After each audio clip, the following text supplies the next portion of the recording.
ربنا وأدخلهم جنات عدن التي وعدتهم ومن صلح من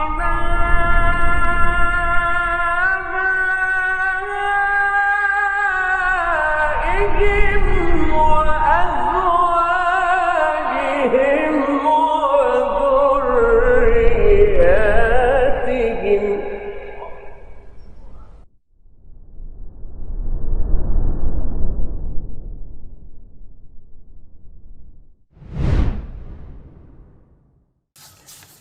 Bismillahirrahmanirrahim.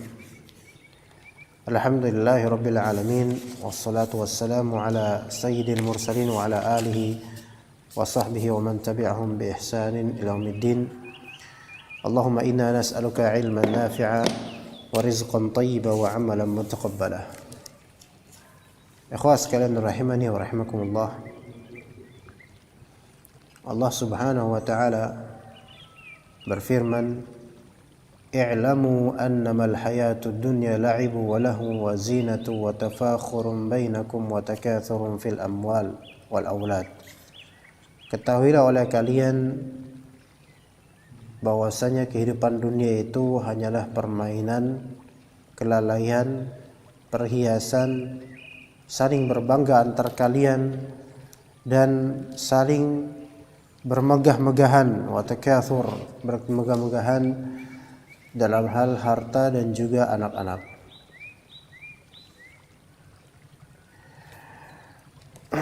Itulah kehidupan dunia bagi yang tidak mencari akhirat. Itulah kehidupan dunia bagi yang tidak mengenal atau merenungi hakikat dari dunia dan juga kematian. Dan dikatakan oleh para ulama bahwasanya al-janib al-madi, yaitu sisi materialistis yang telah menjajah kehidupan manusia saat ini. Sisi materialisme yang menjajah kehidupan manusia itu memiliki daur kabir, memiliki peran yang sangat besar untuk menjauhkan manusia dari tafakkur, merenungi tempat kembalinya mereka, yaitu akhirat. Ya, jadi di antara penyebab lemahnya banyak manusia daripada bertafakkur dan melihat bagaimana akhirat, itu adalah sisi materialisme, yaitu materi duniawi. Ditambah pula kemudian dha'ful himmah, keinginan dan hasrat yang lemah. Ya. Jadi itu membuat apa? Membuat seseorang susah untuk merenung dan melihat, menelaah bagaimana akhirat itu. Sementara kita lihat Nabi SAW, beliau Sayyidul Mursalin, gurunya seluruh dari ulama kaum muslimin. Beliau adalah orang yang paling mengenal Allah Ta'ala dan juga hari akhir, karena beliau adalah Rasulullah. Beliau bersabda, "Lau ta'lamuna ma a'lam la dhahiktum qalila wa la bakaitum katsira." Kalau kalian mengilmui apa yang aku ilmui, kalau kalian mengetahui apa yang aku ketahui betul-betul, maka kalian akan tertawa sedikit dan banyak-banyak menangis. Masya Allah. Tertawa sedikit dan banyak-banyak menangis. Bagaimana ya kawan? Ternyata keilmuan yang sahih itu, akidah yang benar, bisa menjadikan seseorang sedikit tertawa dan banyak menangis. Dan ini Rasulullah SAW. Ya ikhwan, dalam kematian ada mau'izah, ada nasihat, ada tazkir, ada pengingat, ada tanbih dan tahdzir, peringatan dan wanti-wanti dalam kematian. Ya. Dalam kematian ada apa? Mau'izah, nasihat. Jadi di belakangan ini kan di Facebook, di WhatsApp, di ini, di itu tersebar berita kematian. Bahkan sampai ada suatu daerah di Jakarta ini ya kawan, yang biasa setiap hari selalu di toa masjid itu kedengaran Assalamualaikum. Nah itu buat apa tuh? Berita kematian. Ya, warga-warga kemudian sami'na, ya, apa namanya, ar'i sam'ak, ya. Pendengaran mereka ditajamkan, siapa yang meninggal gitu. Karena itu waktu itu masih jarang-jarang. Di masa pandemi Covid ini bisa 2 kali atau 3 kali itu dalam satu hari ada pengumuman seperti itu.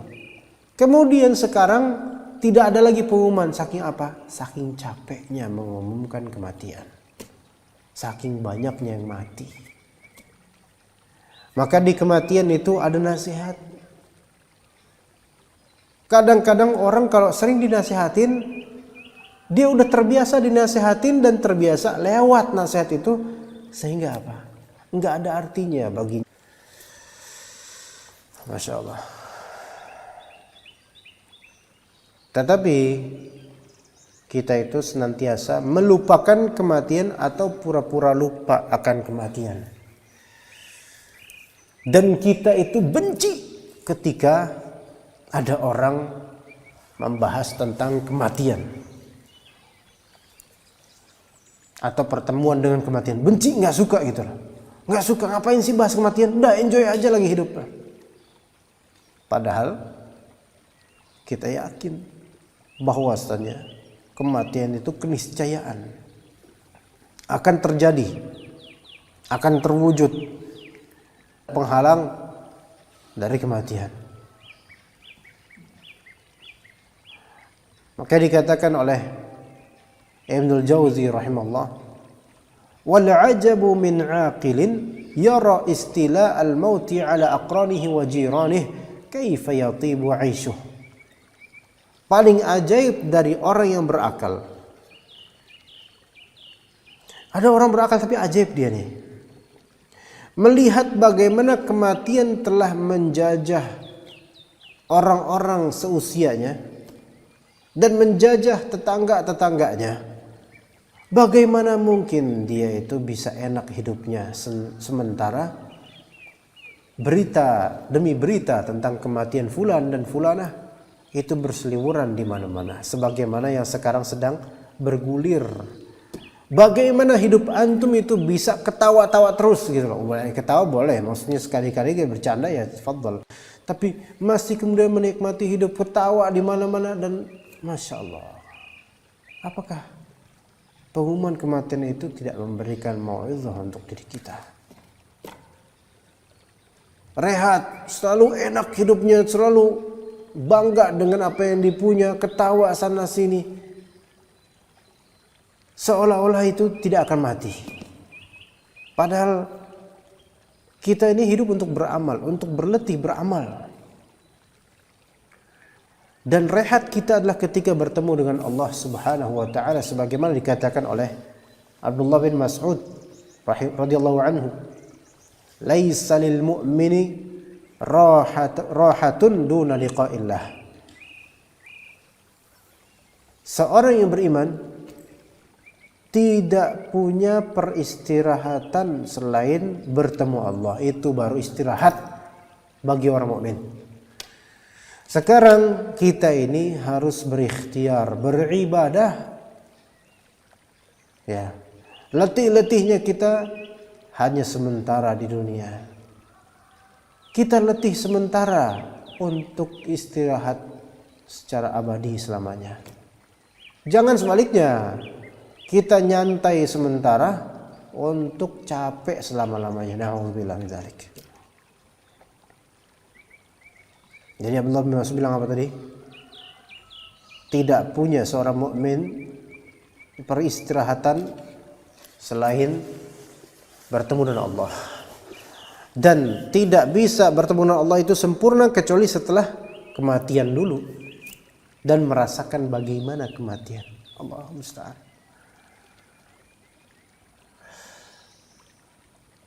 Tapi banyak dari kita lalai.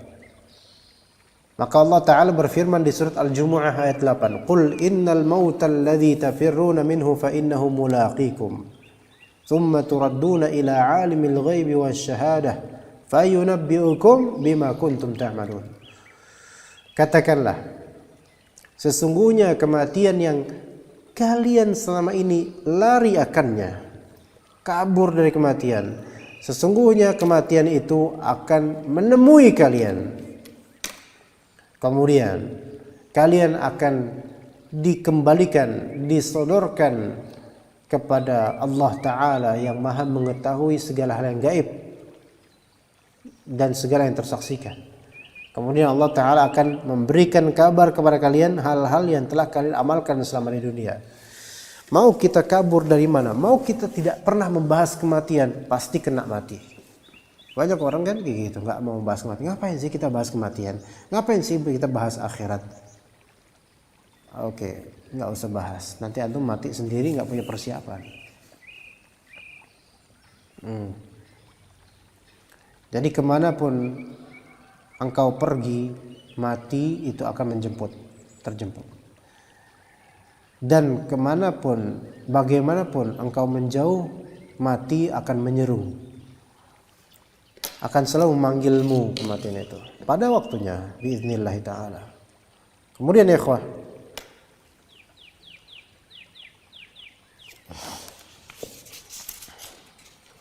yang paling ajaib di antara hal-hal yang ajaib adalah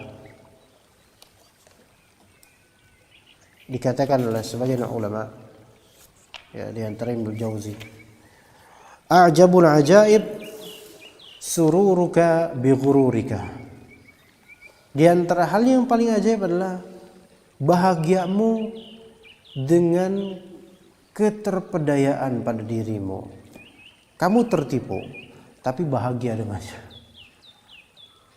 Maka orang-orang yang membangga-banggakan dunia, mereka itu udah ketipu, tapi senang ketipu gitu loh. Wasahwuka fi lahwika.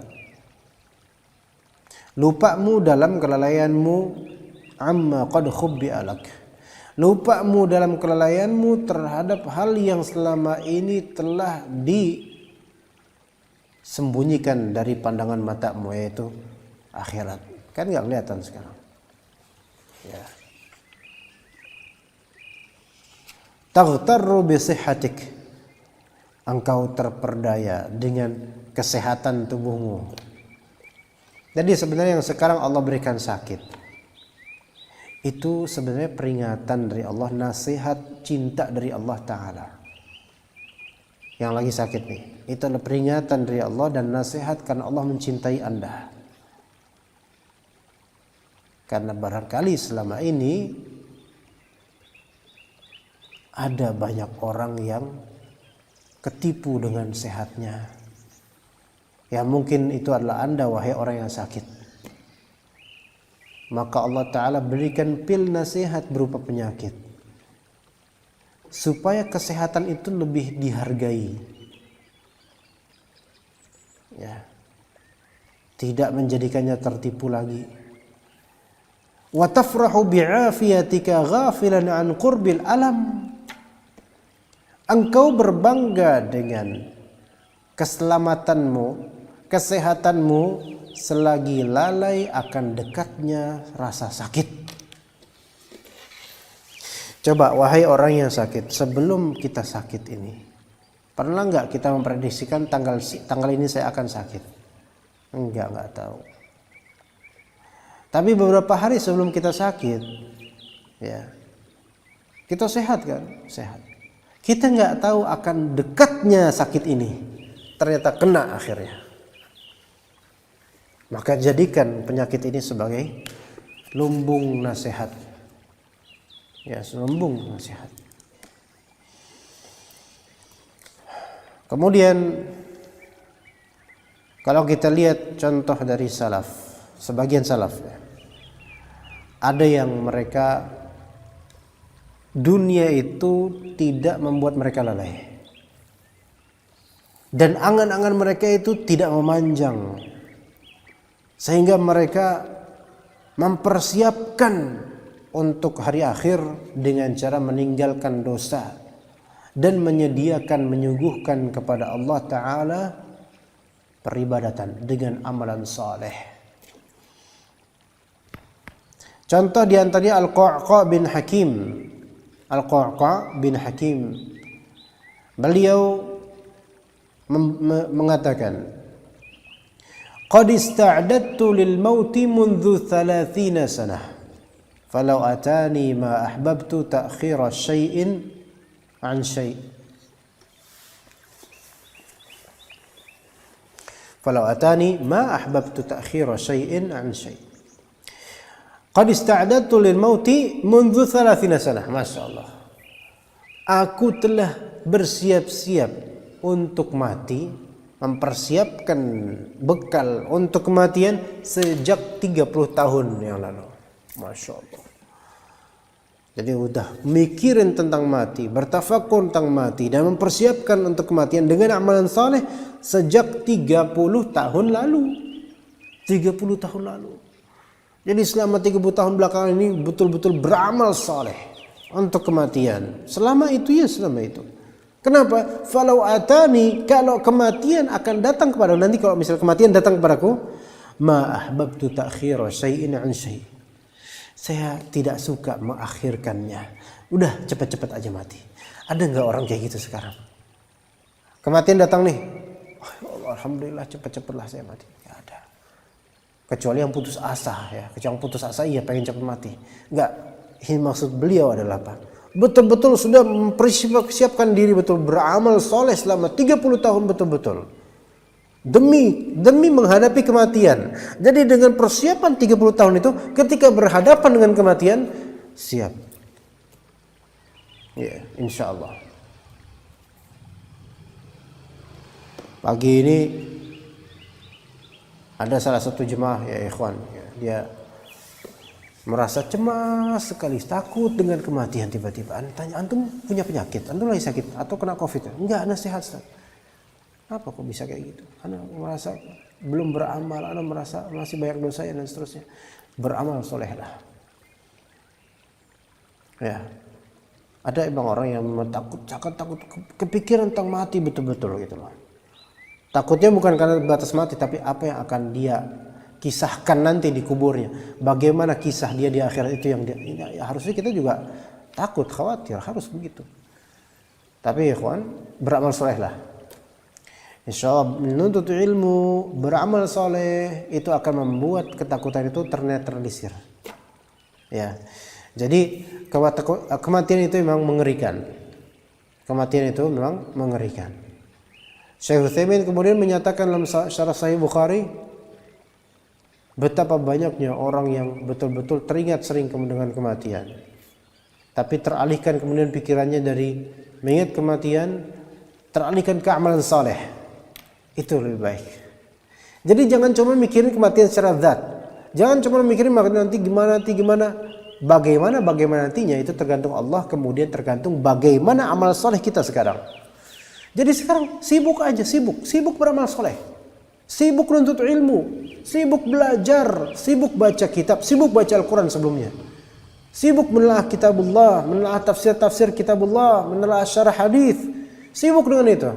Sibuk dengan dagang, sibuk untuk bermanfaat, sibuk ini sih. Sibukkan dengan hal yang bermanfaat.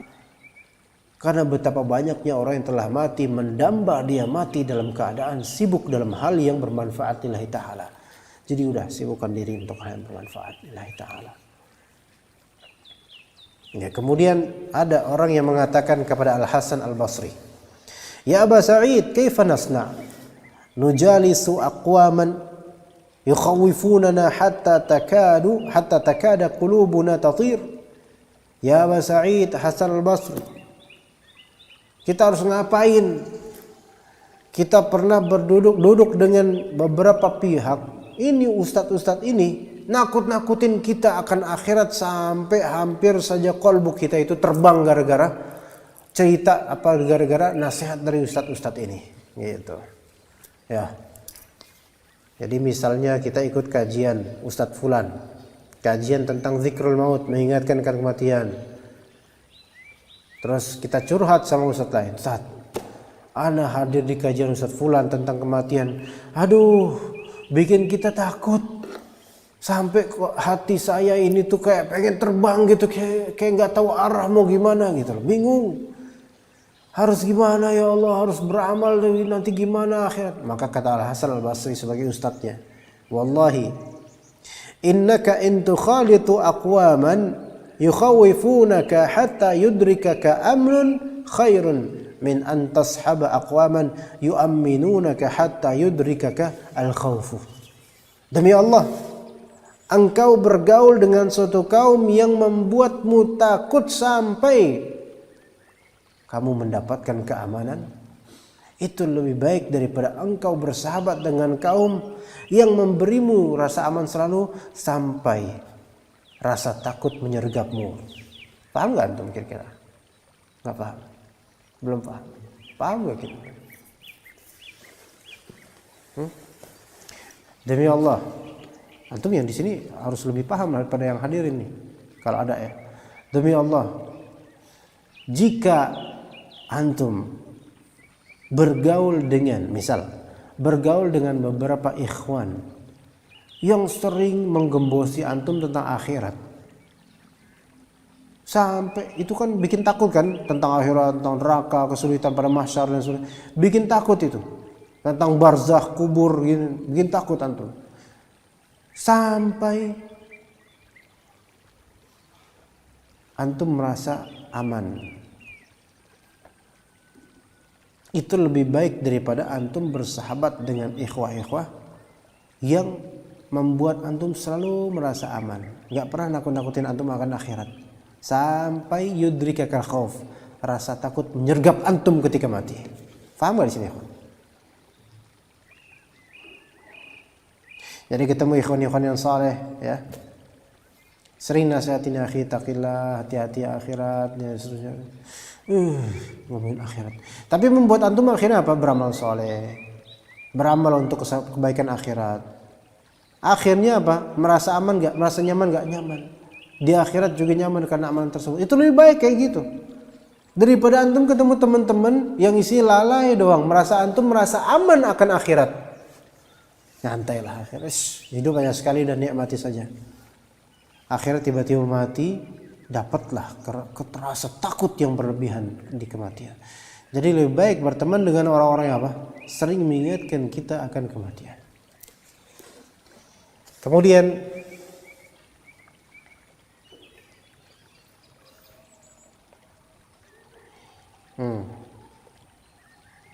Al-Hasan Al-Basri kemudian mengatakan, kana man kana qablakum yuqarribuna hadzal amr. Orang-orang sebelum kalian dari salaf, itu dari sahabat, itu hal-hal semacam ini, yaitu betul-betul takut akan hari akhir, itu betul dekat.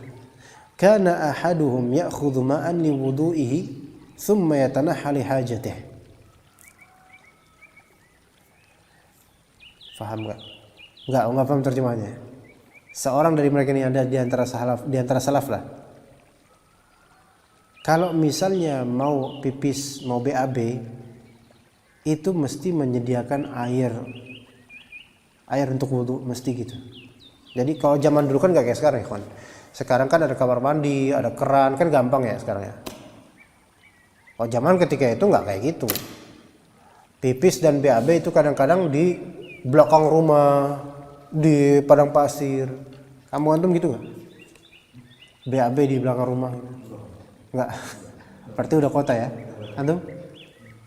Enggak, di desa-desa kan masih dikit kadang-kadang. Rumah desa-desa yang di zaman-zaman dulunya tuh. Nanti di belakang rumah kan kebun. Nah di situ nanti ada WC-nya tuh di kebun itu. Atau di Sunda banyak di atas balong. Iya, maksudnya dulu. Di kampung-kampung masih ada kan, kampung-kampung yang betul-betul pelosok, iya. Kalau udah kota ya katro itu. Ya alhamdulillah sih, serem juga soalnya. Nah, jadi salaf itu ada di antara mereka nih. Kalau mau BAB atau BAK, itu menyediakan air, tapi bukan buat cebok doang, menyediakan air juga untuk wudu, gitu loh. Jadi langsung menjaga wudunya. Makhafata an ya'tiyahu amrullah wa huwa ala ghairi taharah fa idza faragha tawadda. Saking takutnya dia datang kematian dalam keadaan dia tidak suci, berhadas kecil. Sehingga setelah dia selesai BAB atau BAK langsung bergegas wudu cepat-cepat. Paham nggak maksudnya? Tuh lihat tuh. Saking pengennya itu mati dalam keadaan suci, tidak berhadas. Sampai sedetail itu, ikhwas sekalian. Makanya nggak heran kalau tadi Al-Qa' bin Hakim menyatakan saya telah bersiap-siap untuk kematian selama 30 tahun. Yang ini bilang apa? Sebagian dari salaf kita apa? Kalau mau BAB, mau BAK selalu menyediakan ember untuk air wudu. Ya, sehingga setelah BAB atau BAK langsung segera ya cebok, tentunya cebok terus wudu. Khawatir ada kedapatan momentum dia mati, kan dia nggak tahu kapan mati, siapa tahu mati habis BAB BAK mati, langsung dia wudu, dia khawatir mati dalam keadaan tidak suci. Masya Allah. Kalau kita diam-diam kentut, habis itu udah lupa, nggak pernah wudu, nggak pernah apa, ya, gitu. Diam-diam kentut di majelis lagi antara orang, nuduh orang lagi padahal dia kentut, bikin fitnah. Tapi lupa wudu, nggak ingat mati. Masya Allah, ya. Gitu ya ikhwas sekalian. Udah berapa menit ini yang ini zikrul maut ini? Udah khalas 30. Baik, mungkin untuk zikrul maut kita cukup sampai sini. Insyaallah kita ke fikih keluarga, ada pembahasan yang cukup menarik ikhwan di sini tematiknya. Wassallallahu ala nabiyina Muhammad wa ala alihi wa sahbihi ajma'in.